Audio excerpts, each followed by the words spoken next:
Beyond the Mic with Sean Dillon. We're joined on the Starline by singer-songwriter, two-time Entertainer of the Year, multi-gold and platinum-selling country music star. We welcome the pride of Jacksonville, Texas, our friend Neal McCoy. Hey, I appreciate you knowing Jacksonville. That's where I was born and raised. But I live in Longview and have for a long time, so a lot of people say Longview, and I like them both. But I always appreciate when Jacksonville gets a holler out. Neal, let's go beyond the mic. On January 7th, you have said the Pledge of Allegiance every day for 10 years on social media. Why did this start? You know, it just started in early 2016. That's going to be the year that Republicans and the Democrats will nominate who's going to be running for office. And they had already started I could see where it's headed, just like all these elections are headed. They're fighting amongst themselves, and then when they get one, they're going to go beat up each other. So I just got in early on, and I said, you know what? It really doesn't matter who gets in administration. In the whole scheme of things, one change here, one change there, doesn't usually change our lives much at all. So I just thought, I'm going to have an opportunity to say the Pledge of Allegiance, and that I'm going to show my respect for our flag and our love for our country. So I started doing it. Next thing you know, we got a lot of people saying it. But then people are starting to dig a little deeper. They go, are you dying? Do you have cancer? How come you're doing that? I said, no. I just thought it would give me an opportunity to show people we love and respect our flag. And little did I know that there's a lot of people in this great country of ours that still want to say the pledge also, pledge their allegiance to the coolest country in the world. How does it feel saying it? You know what?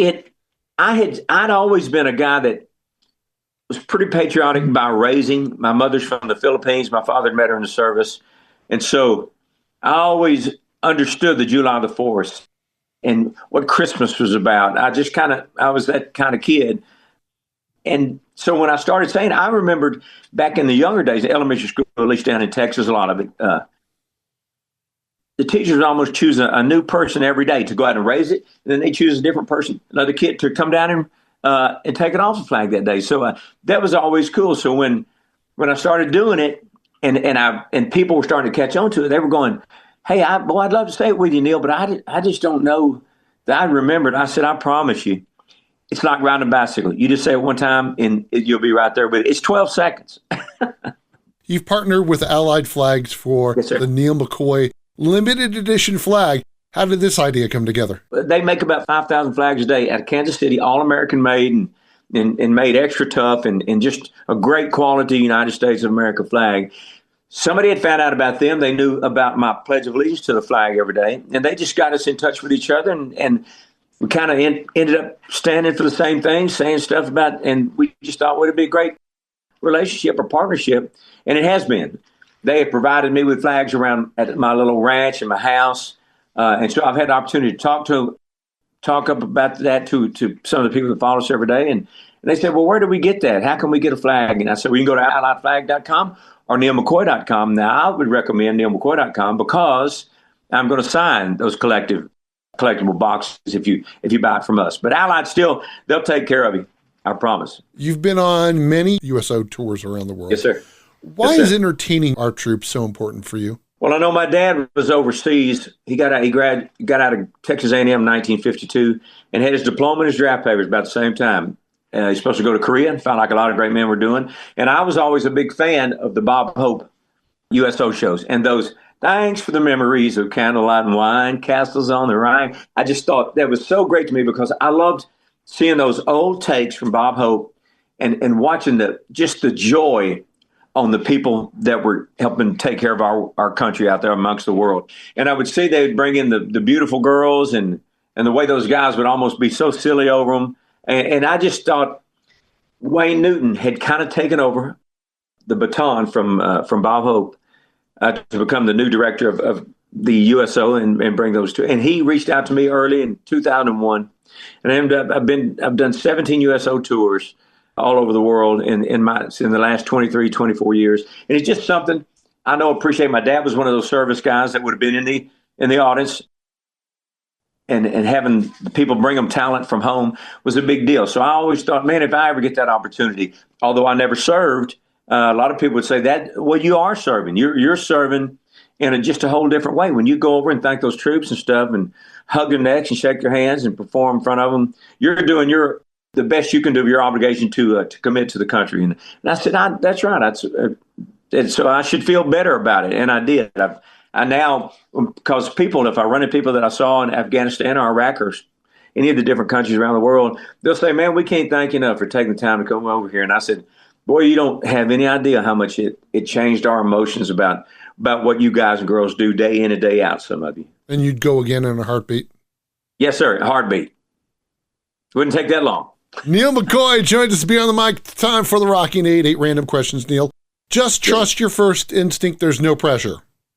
Okay. For 45 years, your wife, Melinda, has been the light of your life. When did you know she was the one?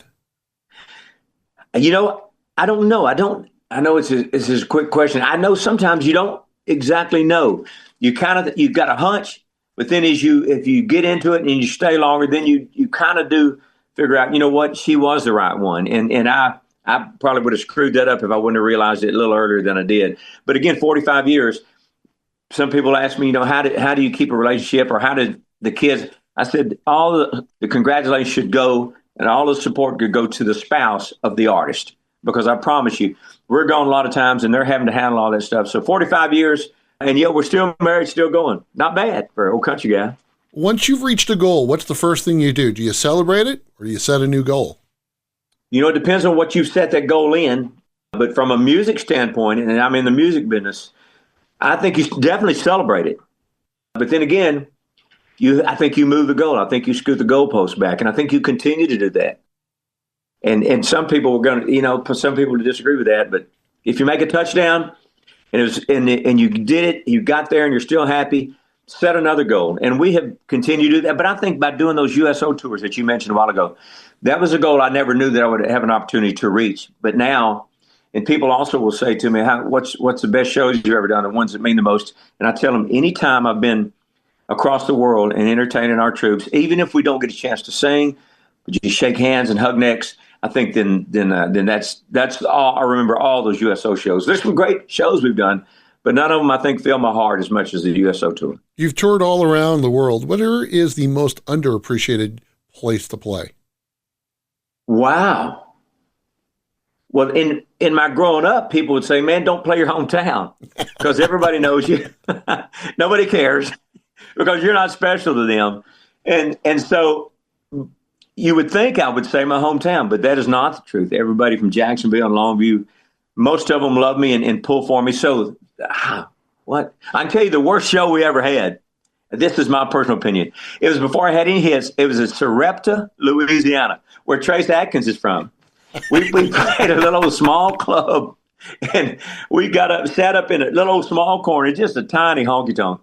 And we started, and not one person in the audience even cared that we were there. Wow. And I mean, I was talking, I was doing all the dancing. I was the monkey out front clapping cymbals. I was doing it all. and then I figured about 30 minutes in, they don't know us or like us. So I turned to the band. I said, one of y'all got to watch. Let me know when that contract that we signed up for is over, and we're getting the hell out of here. But now we've been back to Sarepta, and they treated us pretty good. So that was early. Time for the hardest question known to man. It's yes, no, or maybe. Yes, sir. Neal, are you happy with the current state of country music? Yes, no, or maybe? Maybe.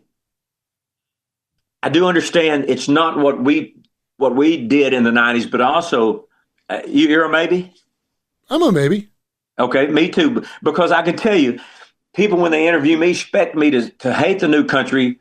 And some of it's not that good, but some of it wasn't that good when we were in there either. But I can tell you, I have no right to say, you shouldn't do that. You shouldn't do that. That's a silly song, or it's stupid, or I don't like it. Because I can only imagine when I was cutting stuff like slam, bam, I'm feeling all right, or shake it to the left, shake it to the right. I guarantee when I was doing that, George Jones, Charlie Pride, Merle Haggard called me tweeters are going, oh my gosh, we don't have room for that in here. So they probably didn't like it then. And the stuff, I'm not going to dog anybody. This is a very tough business to be successful and stay successful in. So everybody that is, they're still working hard.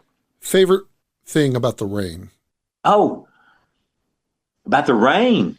wow, I had a song called Now I Pray for Rain that I thought was going to be a big monster hit. Listening back, it's still a great song, but they were starting to gain popularity. And then we played in the middle of the United States of America when we had a lot of floods that year. And so I could only imagine that people were getting flooded out, and the last thing they wanted to hear was "Now I Pray for Rain." So I think that didn't help us with that song because there was no one ever requesting. I promise you, when it was out. Best place in Longview to get a bite to eat?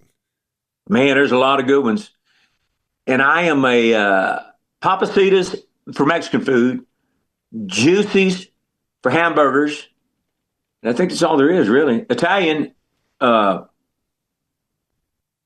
Olive Garden. What was your first guitar growing up, and do you still have it? I don't. I didn't play guitar hardly any when I was growing up, and then the more I played it, the more I hated it. Because the reason is because I've seen people just use it as a prop, and it is a prop. But when I'm on a stage, I want to entertain you, so I want to engage you. I want to open my arms to you, and with a guitar on you, you can't do that. So and I do tell people this too. I just say, when people say, well, do you play an instrument? I say, no, I just work with what God gave me. I just work right here what God gave me. I said, you can teach any stoop to play an instrument. You've seen Deliverance, hadn't you? That old boy played the banjo. So I said, so y'all can all learn. You can't learn this. You have to have that. How has the East Texas Angel Network changed your life? Oh, you know what? Even more important than that, it's changed a lot of lives outside of ours in Northeast Texas where we live. And it's a foundation my wife and I started 31 years ago, and in the 31 years we've been doing it, we've raised over $15 million to help children around our East Texas area with life-threatening or life-challenging illnesses. And the way we book those shows, it's a golf tournament and then a corporate dinner for sponsors, live and silent auction that I host. But the next night is when the concert is, and I didn't know how I was going to get any people come to perform in our concerts, and so I basically said, hey, can you come do a concert for us? I promise I'll come do one for you when you need us to. And that's how it all started. And that's how we've done over the years. And we've had people like Wayne Newton and Blake Shelton and Martina McBride and just a ton, Pam Tillis, Tracy Bird, Tracy Lawrence. They've all donated their time. And in respect, they have said, Neal, when they've had something, will you come do our show? But man, it's just, so it only makes sense. But it's a foundation that a lot of people don't know about. But so I always appreciate anybody that brings it up. We have helped a lot of families in our home area, and then that just fills our heart up also when we're able to do that. Neal McCoy joins us beyond the mic. He wants you to get a Neal McCoy limited edition flag. We'll talk about it coming up in a second. But it's time for the impossible question. Neal, you can make one change in the world, but you'll lose your voice forever. What change would you make? Oh my gosh. Man, I don't even know how to answer it because I get depressed if I catch laryngitis so I would, but there's a lot of stuff, as goofy as this sounds, and all the beauty pageants I used to watch, peace on earth, which is a stock answer. You say that I'm using it here and I'm exercising that same thing. Just so everybody get along. Let's sneak in a couple more with Neal McCoy. Neal, you're being honored with the Spirit of Texas Award during the 2026 Cowboy Hall of Fame induction ceremony this year. What does this honor mean to you? It means a lot to me. I'm not a cowboy. I wear Wranglers. I wear a hat. I have a few horses. I raise cows. But I think the reason they're putting me in is hopefully I'm born and raised in Texas, and you know the old saying, you can tell a Texan, you just can't tell them much. So we are very loyal. We're very loyal to us. So to be inducted into the Texas Cowboy Hall of Fame, there's a lot of really, really good cowboys that work in the cattle business and just everything to do with the breeds and the different horses that are real cowboys.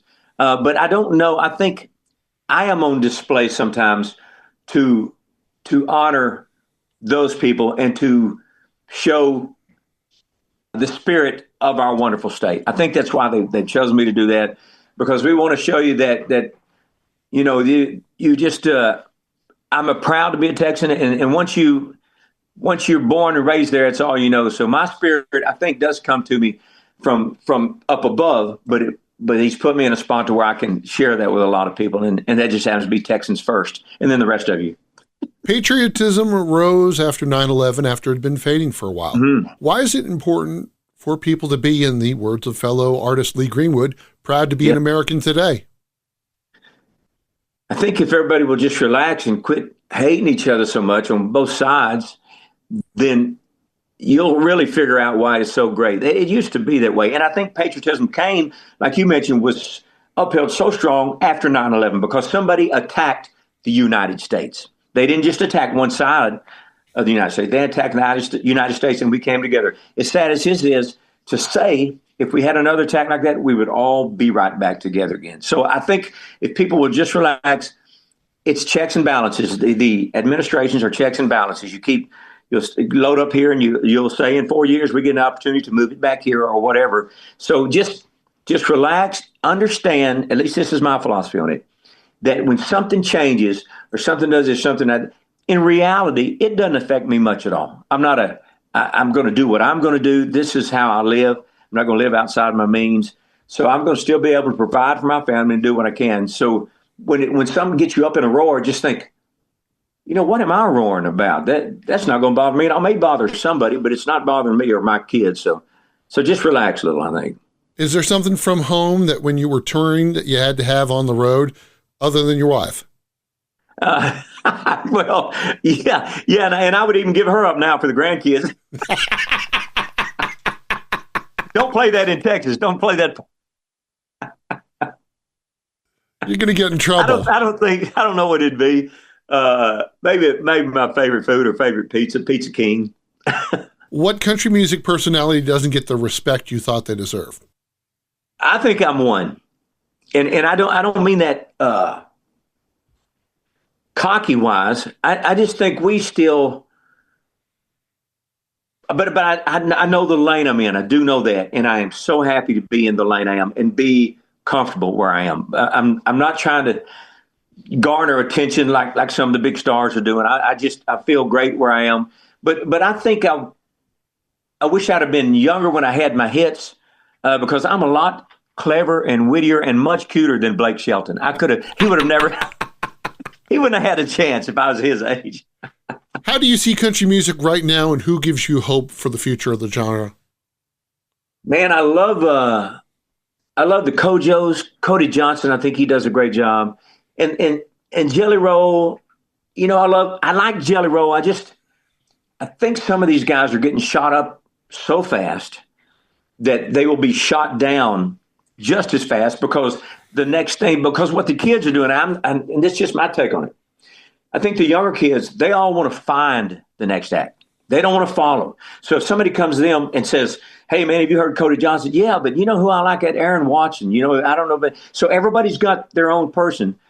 So they are not as loyal followers as country music followers were at one time. And the last thing I think that people really liked Neal McCoy was in the 90s when all the action 90s with the Nashville Network and different country music publications were going, they could find out about all of us. And if they liked you, they liked you. If they became a Neal McCoy fan, they were a Neal McCoy fan, not just because he did Wink or the Shake. That was just icing on the cake. They liked Neal McCoy and what we stood for. Now the acts go up and down so fast, these people won't get to know. They don't know the ins and outs of Jelly Roll or Post Malone or some of these other people. So I think that is the reason that at 67 years old, we are still relevant in our own lane because people like us. And they don't, I promise you in 30 years, no one's going to be listening to Jelly Roll or Post Malone or maybe some of the younger kids because they just don't know them like they knew us. They were our fans, not just our music fans. They were our fans and they got to know our families and they just liked us. It's time for One Big Question with Neal McCoy Beyond the Mic. What's your favorite memory from your time with Charlie Pride? Man, there are a ton of them. I will tell you what, this is because people always say, what was Charlie Pride? And I use this story. I've used it a few times. I said, let me tell you what we did one time. I was traveling with him. I was opening his shows, And then I would just go on the side of the stage and watch his shows. And he was goofy, he was fun, he was, and that's what I loved about him. I think probably helped shape me to be that goofy, fun kind of personality too. But the thing I most appreciate about it, this is how much he loved his audience. We were eating upstairs. It may have been Hunter Mountain, New York, I think. There's the band and Charlie was sitting there. We just sitting around eating. And we were talking, just shucking up, hardly anybody in the room. There was a guy about 2 or 3 tables over by himself sitting there. And Charlie, we were just talking. And when Charlie got through eating, this guy came over. And he said, and Charlie never looked at him. He said, Mr. Pride, he said, I want to, I owe you an apology. And Charlie never looked up. He said, oh, yeah, what's that about? And he said, well, he said, 2 years ago, you played the Something Something Fair. And he said, you told us from the stage that you were going to be in a hurry, that you needed to leave as soon as, because you had to catch a plane and get to somewhere else. And he said, and I want to apologize to you. He said, yeah, I know why you want to apologize. He said, how would you possibly know that? He said, I'm going to tell you. He said, I walked off the stage. He said, I walked off stage and they had a limo there for me. As I was getting in the limo, I looked at you and you gave me the bird. He said, you flipped a bird at me. And that guy said, yes, sir, that is exactly right, because I thought you were just making up an excuse not to sign autographs. He said, but I looked and I found out that you had to get on a flight and you had to get it to get to another show. And there was no way you were going to make it unless you left then. And Charlie said, yep, that's right. And what amazed me is Charlie remembered that hurt him so bad that 2 years before that, as he was getting in a limo rushing, he remembers that face of that guy that shot him the bird. And I just thought, that's the greatest thing I've ever seen. And that guy, I couldn't believe it. He said, no, I remember you shot him. And I thought, that is a person that cares. And we should all care about our fans and our audiences, because if we did, there'd be a lot better shows out there. And some of these artists would quit mailing it in and going for the check. And Charlie taught me that at a young age. And I would tend to say, I haven't mailed it in the last 40 years. I approach every audience the same way. You're going to get all we have, and we're not going to do an encore. I tell them that too. I said, if you like us, don't holler one more, because we ain't doing one more. We got it. I'm old and I'm tired. I'm going to bed. Get out of here. He loves Papacitas in Longview, hates playing the guitar. Yes, sir. And wants you to get the Neal McCoy American flag. Where can people find it? NealMcCoy.com or AlliedFlag.com, but at NealMcCoy.com, when they get it from us, I'll autograph the boxes, and then you can go buy some Neal McCoy 10-year anniversary memorabilia also for the flag. Neal, thanks for taking the time to talk with us today. You're welcome, buddy. Thank you. And that, my friends, is Beyond the Mic. If you're enjoying these conversations, please check out another Beyond the Mic episode to find more actors, artists, and people you need to know. We'd also appreciate a like and subscribe on the Good Pods app.